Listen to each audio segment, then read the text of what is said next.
Hi everyone, my name's Anelise. Welcome back to my channel. I am feeling super productive today, so I thought I'd bring you along while I mend all of the clothes that have been hanging around waiting for me to fix them up.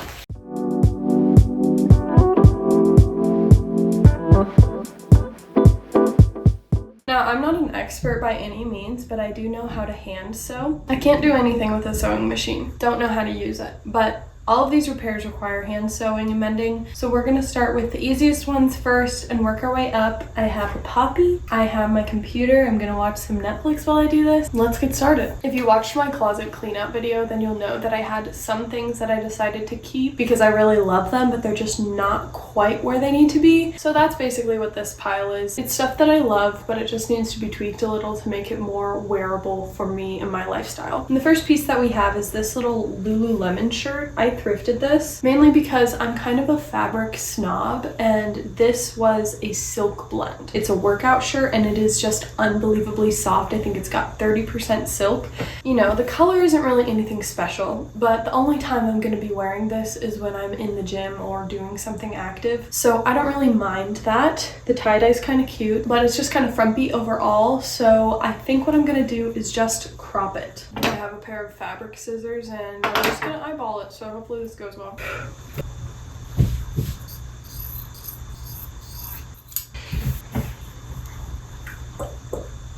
Next on the chopping block, we have this little slip dress. I absolutely adore this pattern, but I absolutely hate the fact that it has little tie straps. Straps that just tie at the top. It feels like you're asking for a wardrobe malfunction. And it also makes it really not feasible to wear like a sweater over it because you have these lumps. So that's what I would really like to get rid of. And I've never done this before, so I'm not going to do it in any permanent way. I'm just going to kind of tuck one side of the straps in and then sew the other side. You'll see what I'm doing. And like I mentioned, I wasn't trying to do something totally permanent with this repair, so I did not cut either end of the strings. Instead, I tucked the back string, tacked that on, sewed it in place so it wouldn't move around, and then I sewed the front string down on the inside of that back piece. My hope is that one day I will put in one of those little pieces to make it an adjustable strap, but right now I just wanted to make it wearable without the lumps that come from the ties and without any worry about a wardrobe malfunction. So that was pretty easy. It only involved like stitching maybe 1/4 of an inch space of fabric. And then I had a second repair just like it, another dress with straps that tied at the top that I wanted to adjust so that it no longer has this lumpiness at the shoulders. I no longer have to worry about it staying tied. There's just something I really dislike about it. It just feels cheap. So I fixed that second dress as well in the exact same way that I did the first, tacked down the back side, tucked it in, and then sewed the front strap on. And I just kind of eyeballed what would be a good length for that, and then I also eyeballed making sure that the straps were the same length. After that was finished, I moved on to repairing this antique shawl. I really procrastinated this because it involved darning, and I've never done that before, and I'm scared because I can't remember if I mentioned this already, but this is an antique. This was my great-grandmother's scarf shawl thing. It's just got a bunch of holes in it, so I'm trying to darn the holes, but I've never done it before. I tried inside, and I did it wrong, so I had to unpick it. So then I just like kind of dicked around for a while, but I just finished my first one. It's pretty small. Hopefully you can see that. And then that's what it looks like on the back. So now I have probably, let's see, maybe like 15 more holes to do. So we'll see if I do it all today, but it's not as hard as I thought it would be. I recently converted to Orthodox Christianity. In the Orthodox Church, women typically traditionally wear head coverings, and I don't know, I just thought it would be really fun to kind of spruce up this antique, historic family heirloom that I have so that I can wear it to church. I don't know, I thought it would be nice. However, there were a lot of holes in it, and it's also kind of washed out from the dye. I'm really debating whether I want this to be a piece that I wear or just keep and have special, but regardless, I spent probably close to 3 hours working on darning these little holes. I have never darned anything before, and it was very difficult. There's definitely a learning curve. I had to unpick my first try because I did it wrong, but by the end of like the third hole, I started getting the hang of it. I still have not finished it as I'm recording this voiceover, but it's definitely something I will return to. I'm really excited about the thought of wearing it potentially because it's still in really good condition overall. I mean, considering the fact that it's easily over 100 years old. The holes are minimal. All of that fringe is still very much intact, and yes, there is some fading in the dye. It's a little bit patchy looking, but I mean, it's just a gorgeous piece. I wish I knew more about my great-grandmother, and I wish I knew more about the history and the context in which she was wearing this. I know that she immigrated with her children and husband to the United States from Russia, so there is a chance that she was Orthodox. I have no idea. I don't know that much, but I would love to be able to learn more. Second patch is done. Not perfect by any means. There's the back. Let's go.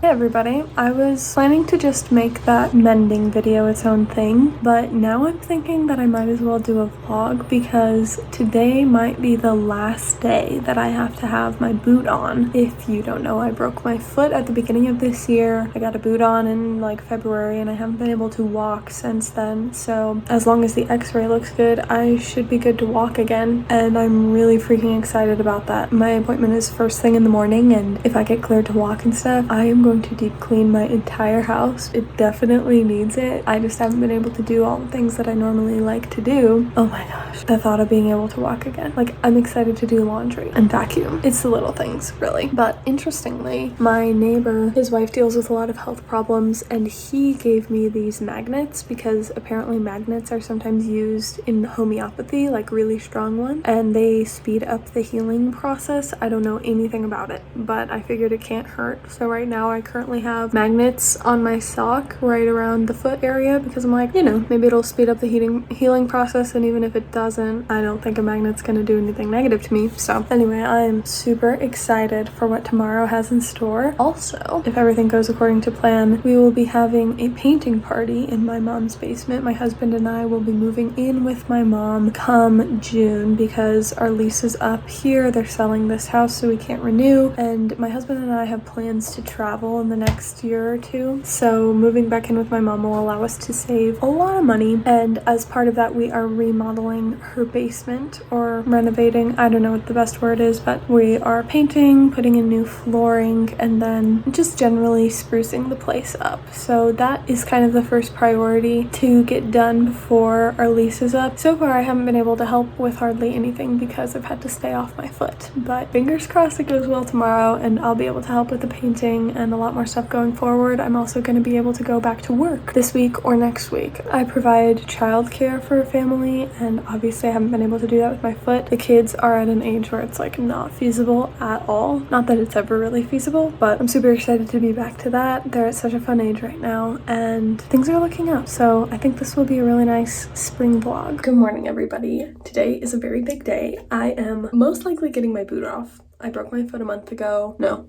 I broke my foot at the beginning of the year, and I've been wearing a boot for the last like 5 or 6 weeks. Haven't been able to work, haven't been able to work out, haven't been able to do anything, so I'm very excited. Also on the docket today, potentially going to Hobby Lobby, doing some major painting in my mom's basement, deep cleaning my entire house, and preparing for work tomorrow because I will most likely be going back.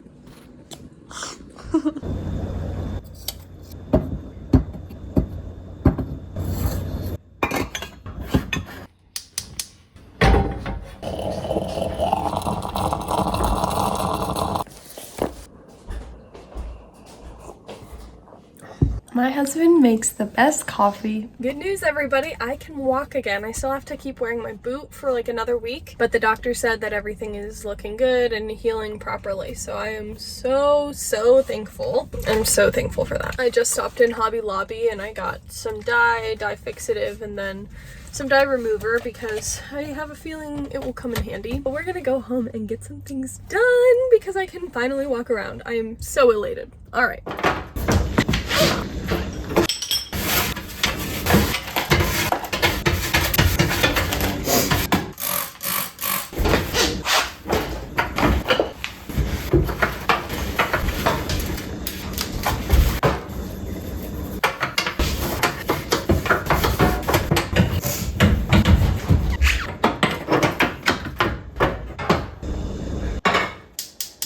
I just got home and I'm gonna work on dyeing this tunic that I have. As you can see, I had to scrub a stain out, and because it's linen, the dye kind of came out. So I ran this whole thing through a color or a dye removing process once already. It used to be a lot brighter pink, and now I am going to use some dye to dye it back to that original pink color, I hope, and I'm hoping that the fabric will take here so that the stain is not really noticeable. The whole color will even out, but we'll see how it goes. I bought the Scarlet Rit dye and I'm just gonna use a tablespoon of it. I looked at the color recipes that they have online, and that's gonna give me a nice pink like I'm looking for. Then I also have the dye Fix It. So I'll just wait for this water to heat up. I'm gonna add a teaspoon of dish soap and a cup of salt as per the instructions, and then we'll get to dyeing.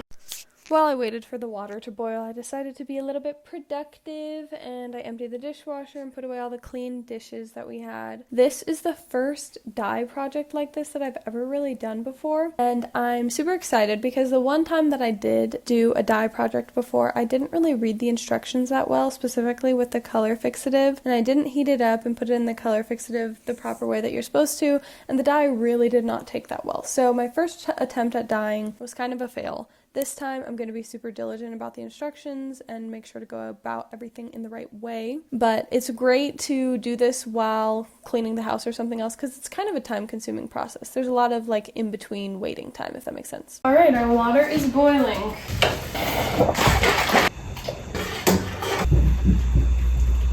Once the water started boiling, I stuck my tunic in there, and I could tell at this point that it was probably going to be a little bit more of a hot pink than what I was looking for, but honestly, I don't really mind because linen definitely fades over time as you wash it. I'm not super concerned about that. I much more rather that it all be one even color than it be the exact color that I'm looking for. So like I said, this process is a lot of like waiting around. So I stirred it a bit, kind of kept doing some other things around the house, came back to it, just back and forth until the entire process was done.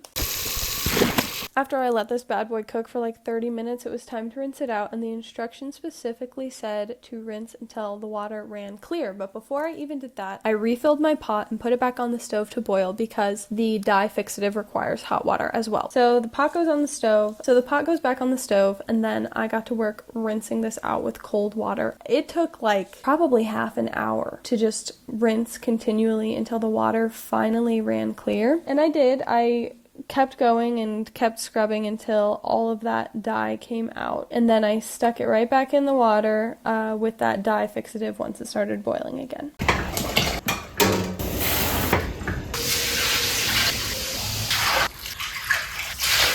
Took about 20 minutes for it to marinate in the dye fixative, so I watered my plants, did some other bits and bobs around the house, and then once again I had to rinse it out, and this time I also washed it. I just used some dish soap and warm water, and at this point there really wasn't much dye coming out at all. So the dye fixative totally worked, and as you will see, this thing is so fiercely hot pink, but the light patch that I had created with my scrubbing is completely gone. So I'm super happy. It turned out great, and I just set it out to dry on my drying rack outside. Now at this point I still had some work to do in the carpeted areas of the house, so the dining room and that front sitting room. I cleared up my desk, I cleaned up all the sewing stuff from the day before, and then I vacuumed the entire place, which I have not been able to do that for over a month, and I am so happy I was able to like move everything out of the way. I did a really thorough vacuum. Just feels so good to get all of that stuff cleaned up, and I wiped down the dining room table, all the things that I had been missing without being able to walk. It's really kind of crazy how little you're able to do when you don't have your legs under you. And then my husband came home. He was out running some errands and he helped me out. My favorite way to clean the floors when I do is to sweep, mop by hand, and then sweep again. So he helped me out with that final sweep and some other things, and then it was time to pack up and go to my mom's for our painting party. My husband and I have spent the past 6 months or so since we got married living in this beautiful Victorian home in a historic part of our city, but the owners are selling it at the end of our lease, so we can't renew our lease, and we are actually making some plans to kind of do a big fat road trip. So in order to save money, we decided, and my mom so generously offered for us to move into our basement. The basement has really never been anything special. It was finished like when I was very young, but it definitely needed some sprucing. It was like the playroom when we were growing up. My mom also is allowing us to kind of do a remodel. So in the last couple of weeks, my husband has torn up all the carpet in that space and completely scraped all the glue off of the concrete below it and everything. And he took out a wall so that we could build a kitchenette. It's a whole thing. I'm really, really excited. But today was the day to paint. It was the perfect day to paint because the carpet was up, the trim was off, and we could just really get in all those nooks and crannies. We took off all the outlet covers and everything, and we gave this thing a proper paint job. I am so unbelievably excited to see how this turns out. The basement has literally never been so nice. Gosh, we spent the better part of the day getting not just the walls, but also the ceiling. We had to prime one of the walls because it had a super bright color on it. My mom, my sister, and I were just going ham. By the end of the day, my husband and I were super exhausted, so we just had a very simple dinner, and then I sat down to do my monthly review. Do we have anything going on this month that you know of? Maybe darn tough socks came. Oh, goody! I have this planner that I use on a weekly basis, but then also at the end of every month, I do a reflection on the month, how it's gone, things I've learned, things that I need to improve on, and I just love doing this practice. It's the only thing that I've found ever keeps me on track for my goals, the things I want to accomplish. You know, if you're not coming back to something and assessing it consistently, it just kind of falls out of your mind. At least that's the case for me. So I have found these monthly reviews so gratifying, and to be able to sit down at my beautiful clean desk with my cute little light, it was a really good feeling. My husband and I, like I said, we have some really big goals. We just got married in the past year, and we are like full steam ahead. Before long, we will be starting a family. Like, there is just so much cooking in this season of life, and we truly cannot wait to see how it all unfolds. But also, it's so fun to be in this season of preparing and not knowing how it's all going to shake out, but getting really excited to find out what it'll be like. I don't know. I feel like I'm really learning to love the in-between time. When I was young, I always wanted to be grown up. I just wanted to be at the next stage of life, the next thing, better, more. And I think I'm really learning in this season of life, and my husband has helped me with this so much, but I am learning to just sit back and enjoy the moment. Like, it'll be gone before we know it, and this is just like time that we will never ever get back. Hi, everybody. Wow, today was a crazy day. I don't know if you can see, I have paint in my hair. I have paint in my everywhere. Super productive though. And I'm really, really excited with all the progress that we made in the basement. It felt so good to get my house clean again. Like, it was just a good day overall. And yeah, I don't know if I really spoke about this earlier, but I am cleared to walk around, and therefore I am going back to work tomorrow after 5 or 6 weeks off, which was a really weird time for me. It definitely gave me a lot of time to like work on YouTube videos and stuff, but it also gave me a lot of time to like scroll. I didn't do hardly anything active. I definitely could have done more like upper body workouts, that type of stuff, but I just didn't. So feels good to get back in the groove. I still can't do anything strenuous, so I can't really full on work out. And I have to wear the boot for another week, which is somewhat annoying. And then I'll have to wear hard-soled shoes for a month and not do anything strenuous for a month. But then, you know, in a month, it'll be start of May, and I'll be able to go hiking and go camping and live my best summer. I'm really, really excited. It's like 8:30 now. I did some writing. I do a monthly reflection. Today's the 31st, so last day of the month I did my reflection to just kind of, I do it to stay on track with my goals, because I have some pretty big goals, and there's really no way to achieve your goals if you're not constantly going back and actually like reassessing and just assessing your progress and everything. So at least it's not possible for me anyway. I never achieved anything, so we're, you know, trying something new. But I'm really, really excited because I actually got my first viral video, 1 million views on TikTok, which is just an exciting milestone. You know, I've gotten like 500 new followers, which I'm still in the process of building my platform there and here, obviously. But it's just nice to make that progress. It's something I've wanted to do for so freaking long. It's something that I almost feel like I need to do to pursue any other endeavor in my life, because it's just such a, like, social media is so intertwined with being an entrepreneur now, it seems. So I'm very excited about that. I am just doing my little nighttime routine right now, starting by finger detangling my hair, which is very, very tangled today. I washed it this morning. I don't think I've mentioned this before, but I'm actually kind of on a hair growth journey, a hair health journey, if you will. Growing up, I never had long hair. It was always in a bob, or like around shoulder, collarbone length was the longest I got it. And then by the time I got older, I started cutting it just kind of for fun. Like, basically, if I had one bad hair day, I was like, okay, time to get the scissors, you know? But maybe it's because my brain is almost fully developed. I'm gonna be 25 in a couple months, but I no longer feel the need to cut my hair off just because it looks bad, and I'm learning patience, and I'm learning how to actually care for it and make it look good and prevent it from breaking off, because that was really the thing that was an issue.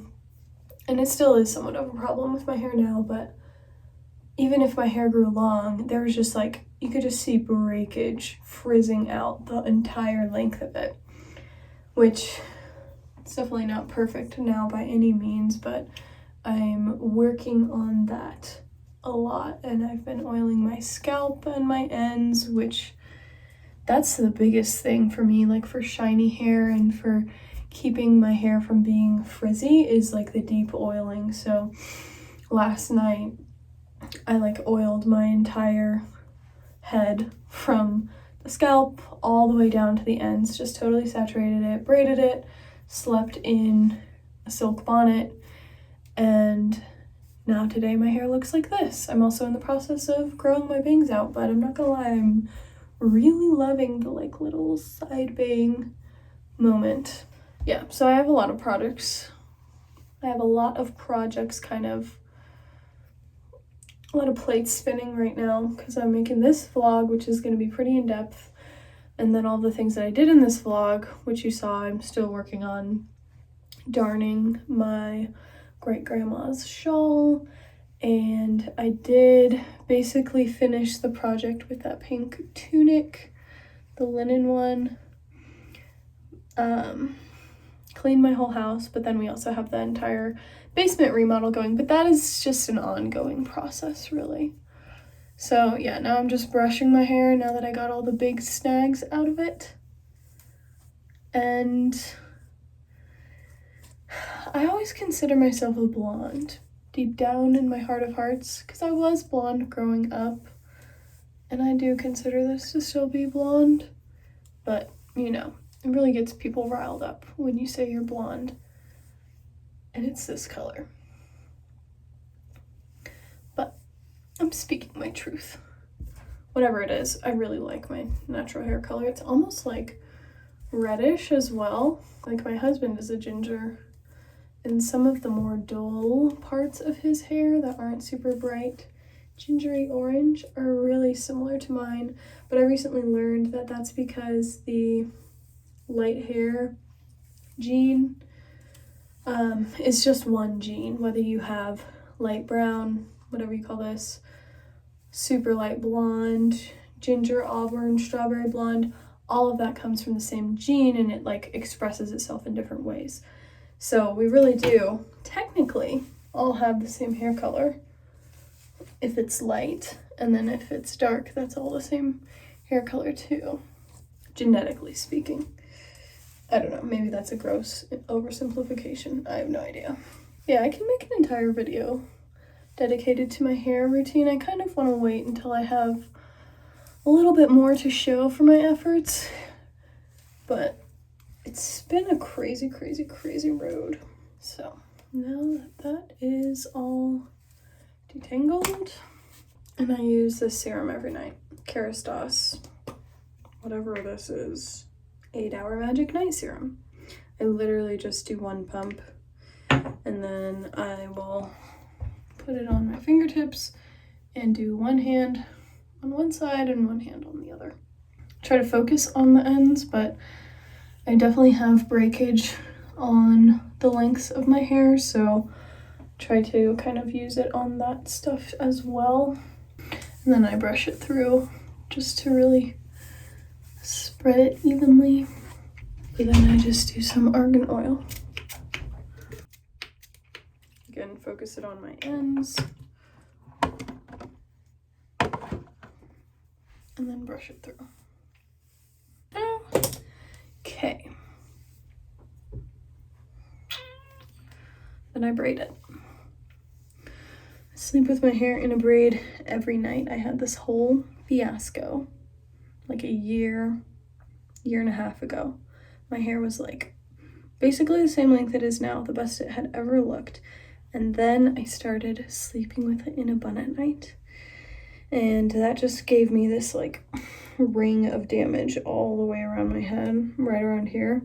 So I've been slowly but surely growing that out. Well, I'm ready to shower. That's fine. So if they're ready to see that. Whoa. I'm putting that in. I'll just put a black box to censor you. Don't put that. You're so funny. Is there any way I could just clean my face right quick? Yes, you can. All right, my husband has to shower, so I gotta go.